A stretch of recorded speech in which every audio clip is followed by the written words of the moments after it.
Hello மக்களே, welcome to Delhi tax. எல்லாருக்கும் happy morning. இன்னைக்கு எபிசோட் ப்ரோமோ கண்டென்ட் வந்தாச்சு. ஆக்சுவலா நம்ம எல்லாம் மைண்ட் வாய்ஸ்ல சொல்லுவாங்க அப்படின்னு நினைச்சு பயந்துட்டு இருந்த ஒரு விஷயம் இன்னைக்கு காவேரி டைரக்டாவே விஜய் கிட்ட சொல்லியிருக்காங்க. ஏஸ் அந்த ப்ரோமோல வரும் இல்லையா, எனக்கு பயமா இருக்குங்க, நீங்க என்னை விட்டு போயிடுவீங்களோன்னு பயமா இருக்கு அப்படின்னு அழுவாங்க. ஆக்சுவலா அது வந்து நம்ம காவேரி டைரக்டாவே விஜய் கிட்ட சொல்லி அழுது ஹக் பண்றாங்க.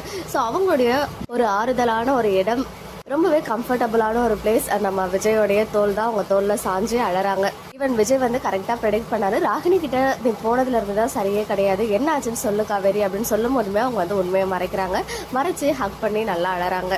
எப்பவுமே நம்ம சொல்ல முடியாத கஷ்டத்துல இருக்கும்போது நமக்கு மனசுக்கு பிடிச்சவங்க கூட அந்த விஷயத்த சொல்லிட்டு அழும்போது நமக்கு வந்து ஒரு மாதிரி மனசு ஆறுதலா இருக்கும், மனசுல இருக்க பாரம் குறையும். பட் நம்ம காவேரி வந்து என்னன்னு சொல்லாமே வந்து அழுதாங்க. இப்போ ஓரளவுக்கு அவங்க வந்து கொஞ்சம் நல்லா ஃபீல் பண்ணுவாங்கன்னு நினைக்கிறேன். ஸோ எல்லாத்த விட ரொம்ப முக்கியமான விஷயம், என்னுடைய பர்த்டேக்கு என்ன கிஃப்ட் தர போற காவேரி அப்படின்னு விஜய் கேட்கிறாரு.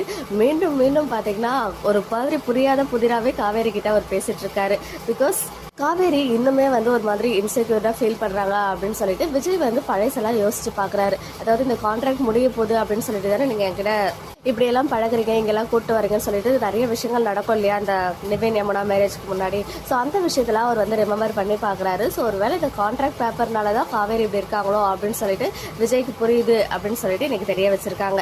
அண்ட் இன்னொரு சைட் விஜய்க்கு வந்து என்ன கிஃப்ட் தரணும் அப்படின்னு சொல்லிட்டு காவேரியை கேட்கும்போது அவர் வந்து எனக்கு கிராண்டாலாம் பண்ண தேவையில்லை, ஜஸ்ட் ரொம்பவே சிம்பிளான ஒரு அழகான மெமரிஸ்லாம் நம்ம கிரியேட் பண்ணலாம், நீயும் நானும் மட்டும் தான் இருக்கணும் அப்படின்னு தான் அவர் சொல்லியிருக்காரு.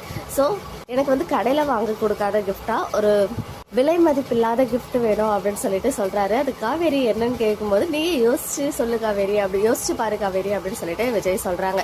ஸோ காவேரி என்ன யோசிக்க போறாங்கன்னு நமக்கு வந்து ஒரு மாதிரி குழப்பமாவும் மட்டும் இல்லை, ஒரு மாதிரி பயமாவும் இருக்கு. ஏன்னா அங்கே வந்து ஒரு வெண்ணிலா கேரக்டர் அப்படின்ற ஒரு கேரக்டர் வந்து கொண்டு வந்திருக்காங்க. அதுவுமே விஜய் சொல்றாரு அதை உன்னால மட்டும்தான் கொடுக்க முடியும் காவேரின்னு சொல்றாரு. மேபி ஒரு வேளை கான்ட்ராக்ட் பேப்பரை மெயின் பண்ணி சொல்றாரா என்னன்னு தெரியல, அதை தூக்கி கிழிச்சு போடணும் காவேரி கையாலேயே அப்படின்னு சொல்லி.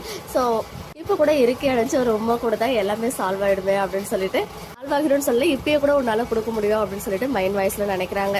ஸோ இதையெல்லாம் காவேரி ஓவரா திங்க் பண்ணி ஒரு வேளை பர்த்டேக்கு வெண்ணிலாவை கூப்பிட்டு வந்துருவாங்களோ அப்படின்னு ஒரு பயமே இன்னைக்கு வந்துச்சு. பட் காவேரி கிட்ட விஜய் சொல்லும் போது நம்ம 2 பேர் மட்டும்தான் பர்த்டேல இருக்கணும் அப்படின்னு சொல்லிட்டு அவர் சொல்லியிருக்காரு. ஸோ இதையும் திங்க் பண்ணாங்கன்னா அவங்க வந்து அந்த அளவுக்கு போக மாட்டாங்க.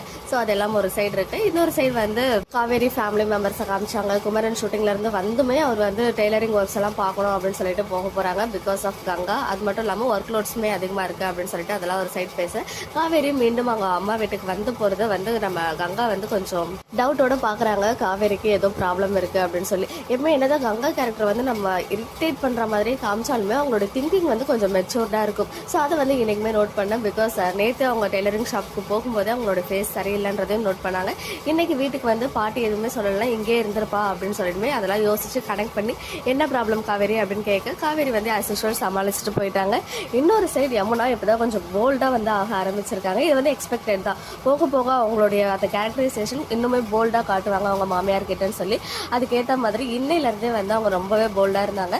ஏதாச்சும் நீங்க இந்த மாதிரி எல்லாம் பண்ணீங்கன்னா, குடும்பம் பண்ணீங்கன்னா டொமஸ்டிக் வயலன்ஸ்னு கம்ப்ளைண்ட் பண்ணிடுவேன் போலீஸ்க்கு அப்படின்னு சொல்லியிருக்காங்க. ஸோ அந்த பார்ட் வந்து கொஞ்சம் நல்லா தான் இருந்துச்சு. நாளைக்கு எபிசோட் ப்ரிவியூல நமக்கு ப்ரோமோ ஒரு செகண்ட் ப்ரோமோ வந்துச்சு இல்லையா, அது வந்துட்டு டெலிகாஸ்ட் ஆக போகுது. ஸோ நாளைக்கு காவேரி ஒன் செகண்ட் ஹக் பண்ணி அழ போறாங்க. ஈவன் காவேரி கேட்ட கேள்விக்கு பதிலாக நாளைக்கு சொல்றாரு, நான் எப்பவுமே உங்க கூடவே தான் இருப்பேன் காவேரி, உன்னை விட்டு எங்கேயும் போக மாட்டேன். ஈவன் இன்னைக்கு எபிசோட்லயுமே வந்து 2-3 தடவை சொன்னாரு உன் கூட தான் இருப்பேன், எங்கேயும் போக மாட்டேன்னு. இருந்தாலும் அந்த வெண்ணிலா கேரக்டர்னால அவங்க நினைச்சு அதை அழுதுட்டு இருக்காங்க. ஸோ இதுக்கு எல்லாம் சொல்யூஷன் எப்போ காவேரி விஜய் கிட்ட வெண்ணிலாவை பத்தி சொல்றாங்களோ அப்பதான் கிடைக்கும். அது வந்து மேடம்க்கு புரியல. எனக்கு தெரிஞ்சு பர்த்டே அன்னைக்கு தான் சொல்லுவாங்களோ நம்ம ஆர்வ கோளாறு அப்படின்னு தோணுது. ஸோ நீங்க என்ன நினைக்கிறீங்க அப்படின்னு உங்களுடைய ஒப்பீனியன்ஸை கமெண்ட்ல சொல்லுங்க.